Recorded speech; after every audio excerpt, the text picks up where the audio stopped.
Class 9th के सभी विद्यार्थियों, आज मैं आपको साइंस का यहां पर देख लीजिए सेट डी समझाऊंगा। इससे पहले मैंने आपको क्या है सेट ए, बी और सेट सी 3 पेपर बता चुका हूं। जिस बच्चे ने ये चारों पेपर कंप्लीट कर लेना पूरी 100% श्योर है उसको वार्षिक परीक्षा में 1 नंबर भी कोई काटने वाला नहीं मिलेगा, यानी पूरे के पूरे नंबर आपको मिलने वाले हैं। चलिए तो इसको भी समझ लेते हैं। दाब बढ़ाने पर निम्न में से किसके आयतन में कमी होती है? ठीक है, तो यहां पर दाब जब बढ़ाते हैं तो ठोस के, द्रव के और गैस के, इन तीनों के आयतन में यहां पर कमी आती है।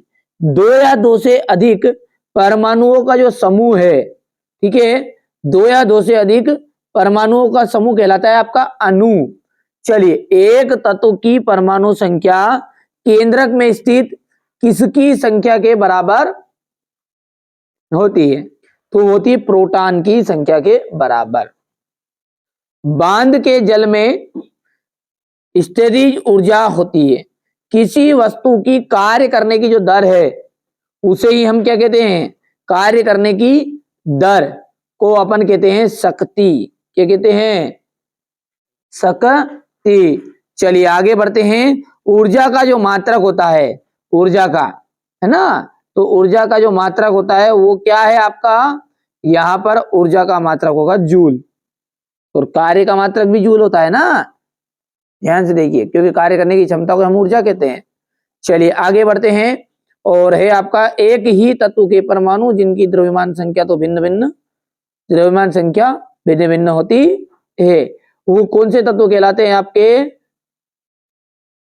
वो कहलाते हैं समस्थानिक। ये कहलाते हैं समस्थानिक।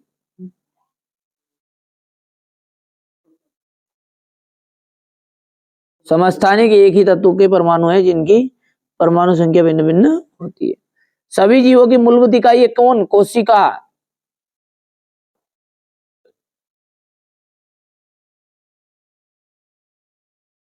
श्रव्य तरंगों की जो परास होती है वो कितनी होती है? 20 हर्ट्ज से, एच जेड का मतलब था हर्ट्ज से 20,000 हर्ट्ज तक। ठीक है, और अगला है ठोसों की अपेक्षा द्रवों में विसरण की जो दर है वो अधिक होती है।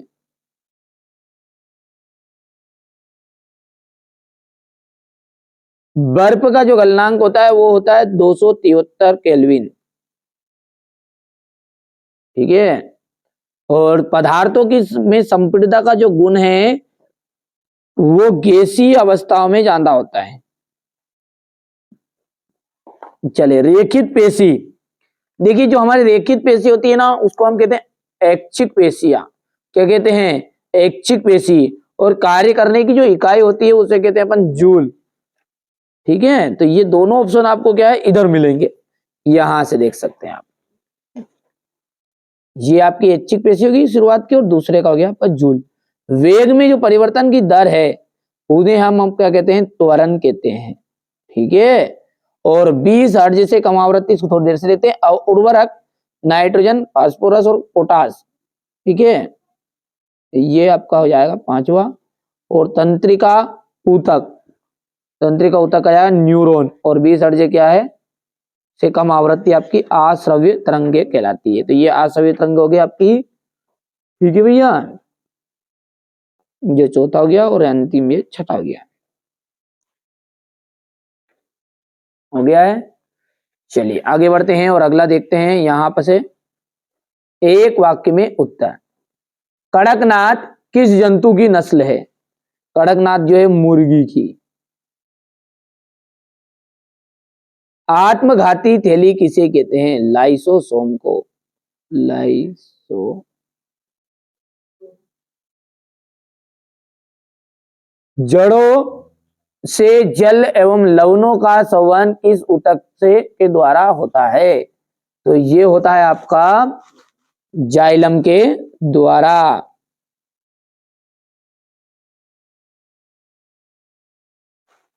वेग में प्रति सेकंड होने वाली कमी को हम कहते हैं मंदन। सरल आवर्त की गति का एक उदाहरण बताना है, घड़ी की पेंडुलम।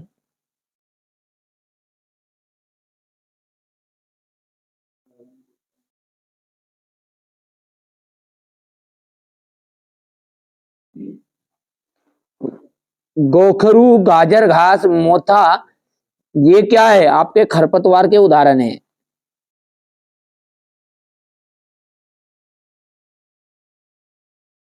अब देखिए यहां पर है रिक्त स्थान, अणुओं के बीच स्थान ठोसों में अधिकतम होता है। यह आपकी गलत बात है। निलंबन के कण फिल्टर पेपर से नहीं निकलते, यह बिल्कुल सत्य बात है। संयोजकता परमाणु की संयोजन शक्ति है, सत्य है। चौथा जो है रक्त एवं प्लाज्मा संवहनी संयोजी ऊतक है, ये बिल्कुल आपके सत्य है। बल एक अदिश राशि नहीं, बल क्या है? सदिश राशि है, तो ये आपका असत्य है। गेहूं, चना, मटर, सरसों, अलसी खरीफ की फसल है, ये आपका असत्य है। ठीक हो गया। अब यहां से देखिए क्वेश्चन नंबर 6 की बात करें अपन, तो गर्म शुष्क दिन में रेगिस्तानी कूलर अधिक ठंडा क्यों करता है? वाष्पीकरण की गुप्त उष्मा से आप क्या समझते हैं? यही से आप ध्यान से देखिएगा। कोलाइड के कोई दो गुणधर्म लिखने, कोलाइड को की उदाहरण सहित व्याख्या कर रही है। केडाल किरदे क्या है? थॉमसन का परमाणु का रदरफोर्ड परमाणु मॉडल लिखना है। रदरफोर्ड का परमाणु मॉडल को चित्र सहित व्याख्या कीजिए। बोर के परमाणु मॉडल की व्याख्या करना है। हृदय की पेशी का नामांकित चित्र बनाना है। यहां से आप देख सकते हैं ये क्वेश्चन नंबर आपका 12 है। यहां से देखिए तो बढ़िया से ध्यान से समझना है, अच्छे से तैयारी करनी है। ठीक है। असमान गति को परिभाषित कीजिए। एक समान गति से आप क्या समझते हैं? उदाहरण दीजिए। बल का एसआई मात्रक, घर्षण से क्या हानियां है? ठीक है। द्रव्यमान और भार में अंतर बताइएगा। न्यूटन का सार्वत्रिक गुरुत्वाकर्षण का नियम बताना है। उत्प्लावकता से आप क्या समझते हैं? गुरुत्वाकर्षण के सार्वत्रिक नियम का क्या महत्व है? अर्धसूत्री विभाजन क्या है? लाइसोसोम को कोशिका की आत्मघाती वाली थैली क्यों कहते हैं? ठीक है, आप तो ध्यान से करिए, मैंने बोला ना पूरा सॉल्यूशन, इनका सॉल्यूशन कराने की जवाबदारी मेरी है। अगले वीडियो में हम इनका सॉल्यूशन करेंगे, तैयार हो रहा है, 2 से 3 दिन लगेंगे। यदि आप हो सकता बाद में देख रहे हो, ठीक है, ये वीडियो, तो आप जब तक सॉल्यूशन डल चुका होगा। क्वेश्चन नंबर 6 से अपन देखते हैं, यहाँ ध्यान से, है ना, ये इसका अथवा है। क्वेश्चन नंबर 7 में निक्षेपण किसे कहते हैं? क्वेश्चन नंबर ये 7 का अथवा यहाँ पर देख सकते हैं। क्वेश्चन नंबर 8,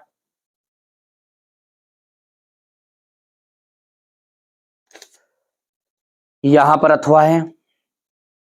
क्वेश्चन नंबर 9, ये थॉमसन का परमाणु मॉडल। यहां पर देख लीजिएगा रदरफोर्ड का परमाणु मॉडल है। ये बोर के परमाणु मॉडल की व्याख्या करनी है, तो ये क्वेश्चन नंबर 10 का अथवा हो गया है। हो गया। इसके बाद में ये हो गया।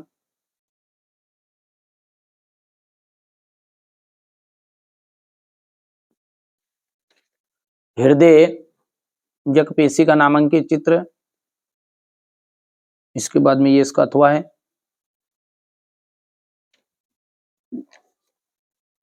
इसके बाद क्वेश्चन नंबर 12 को आप देखिए, ये इसका अथवा। क्वेश्चन 13 जो है असमान गति की परिभाषा लिखिए।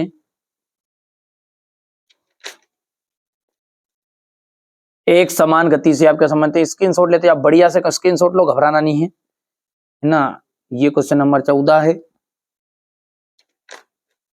बल का एसआई मात्रक समझाइए।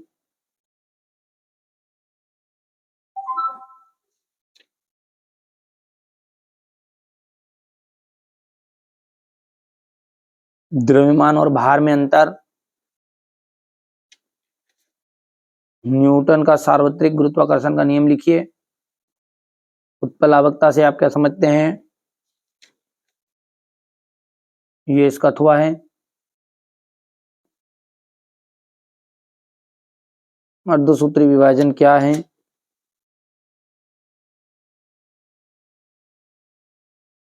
क्वेश्चन नंबर 19 है।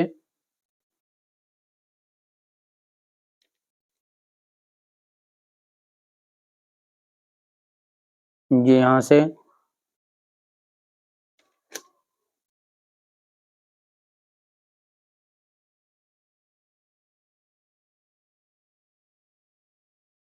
हो गया। क्वेश्चन नंबर 20,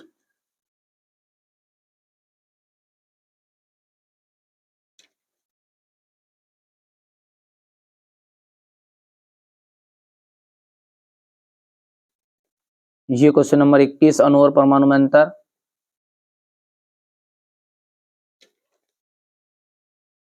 जॉन डाल्टन का परमाणु सिद्धांत के 3 अभिग्रहित बिंदु लिखने हैं। हो गया। ये जंतु कोशिका का स्वच्छ नामांकित चित्र बनाना है। पादप कोशिका का नामांकित स्वच्छ नामांकित चित्र बनाना है। ये आपका क्वेश्चन नंबर 23 है।